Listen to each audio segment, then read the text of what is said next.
Kadima Pavilion ဆိုတာဒီကောင်ပဲ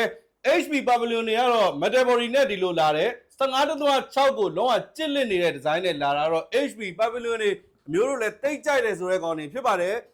15.6ကိုမြင်တဲ့အတိုင်းပဲဘေးပေါင်လေးတွေတော်တော်ကျင်းထားတယ်ဝက်ကန်ပါမယ်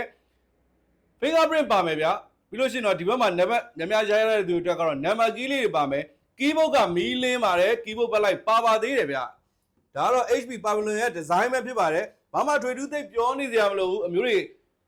တွေ့တာနဲ့တန်းယူတဲ့ကောင်တွေဖြစ်ပါတယ်ဒါတော့ HP Pavilion Ryzen 7ကို9000 series ဖြစ်ပါတယ် RAM 8GB နဲ့ SSD 512နဲ့ဖြစ်ပါတယ်ဈေးရလည်းလုံးဝမိုက်နေရမယ်ကဲသူရဲ့ညာဘက်ချမ်းမှာတော့ကျွန်တော် USB port တွေ့ရမယ် Alternate port လေးဒီကောင်ဘောင်းအချိုးလေးရလည်းကျွန်တော်ကွေးလေးနဲ့အထိုင်လေးချိုးပေးရတဲ့ဒီဇိုင်းလေးကတော့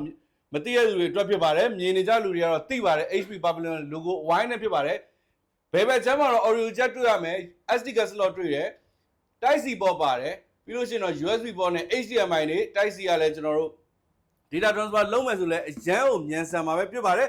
အထွေထူးပြောစရာမလိုတဲ့ HP Pavilion တွေကတော့ဈေးနှုန်းကတော့18,500ဖြစ်ပါတယ် Ryzen 7ကိုကြိုက်ရင်တော့ဒီကောင်လေးတန်ပါတယ် HP ကြိုက်ရင်တော့ Pavilion ကိုတော့ညင်းပယ်ထားလို့မရတဲ့အနေအထားမှာတော့ယူလိုက်ပါဗျာကျေးဇူးတင်ပါတယ်